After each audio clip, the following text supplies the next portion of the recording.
বন্ধুরা আমরা টেবিলে বসে পড়লাম ডিনার করতে। অনেকদিন পরই টেবিলে বসলাম বন্ধুরা। ওয়েদারটা ভালো, ঠান্ডা, ফ্যান লাগবে না। তাই দেখো কুমড়ো আলু পটল দিয়ে তরকারি করেছি, এই আর রুটি উনি করেছেন।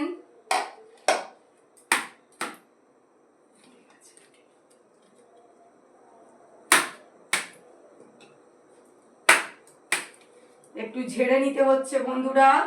আমাদের রেশনের গম ভাঙিয়ে রুটি করা হয়েছে। তো বন্ধুরা উনি বলেছে আসল ভিটামিনটা তুমি ঝেড়ে ফেলে দাও, তো সেটা ফেলবে না, ওটাই আসল ভিটামিন, তাই ওটাকে খাবো আমরা।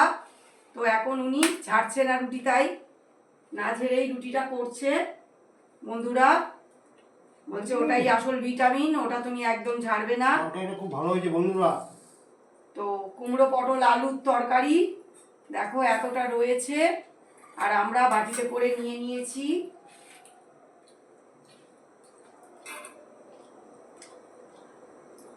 একটু ঝোল ঝোল রেখেছি বন্ধুরা, রুটি দিয়ে খাবো।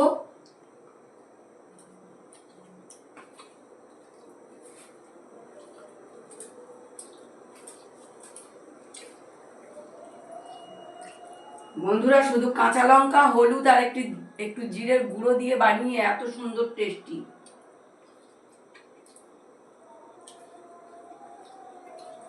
রুটি দিয়ে একটু তরকারিটা একটু ঝাল ঝাল না হলে না রুটি দিয়ে ভালো লাগে। আমি ঝাল ঝাল করেছি ওর জন্য।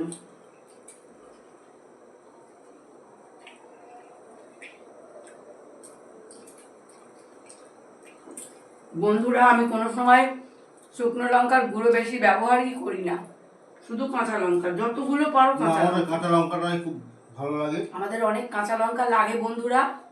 আমি সব তরকারিতেই কাঁচা লঙ্কা দিই, মাংসে পর্যন্ত আমি কাঁচা লঙ্কা দিয়ে বানাই, খালি কাশ্মীরি মির্চটা দিয়ে দিই একটু রং হওয়ার জন্য।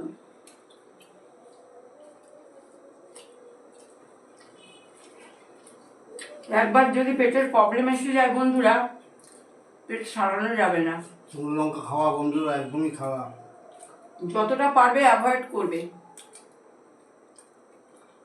আমি একসময় বন্ধুরা খুব শুকনো লঙ্কা খেতাম। ওদের বাড়িতে শুকনো লঙ্কা বেটে বেটে রান্না হতো বন্ধুরা, খুব ভুগেছে উনি, পেটের সমস্যা প্রচন্ড ভুগেছে বন্ধুরা। হসপিটালে পর্যন্ত ভর্তি করতে হয়েছিল, 3 রাত 3 দিন হসপিটালে ভর্তি ছিল। তারপরে আমি যখন ওখান থেকে সুস্থ করে এনেছি, তারপর থেকে কাঁচা লঙ্কা খাওয়া শুরু করে দিয়েছি। তারপর থেকে কোনোদিন উনি বলে না যে আমাকে শুকনো লঙ্কা দেবে, কোনো লঙ্কা দিলেও আমি রেখে খায় না বন্ধুরা একদম। তুমি ঝাল দেখে বুঝে যাবে যে তুমি শুকনো লঙ্কা দিয়েছো না কাঁচা লঙ্কা দিয়েছো। সত্যিই তাই, কাঁচা লঙ্কার ঝাল একটা অন্যরকম। কাঁচা লঙ্কার ঝালে কোনো সাইড এফেক্ট হয় না। আর শুকনো লঙ্কার ঝাল হচ্ছে মারাত্মক ক্ষতিকারক।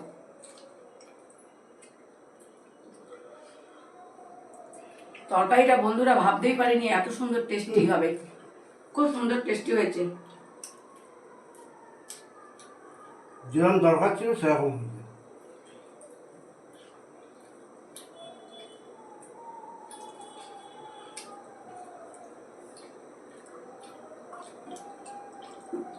দুটো করে রুটি খাওয়া হয়ে গেল, ওনারও দুটো আমারও দুটো বন্ধুরা।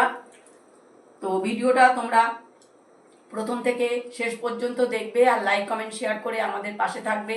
শুভরাত্রি জানিয়ে ভিডিওটা এখানেই শেষ করলাম।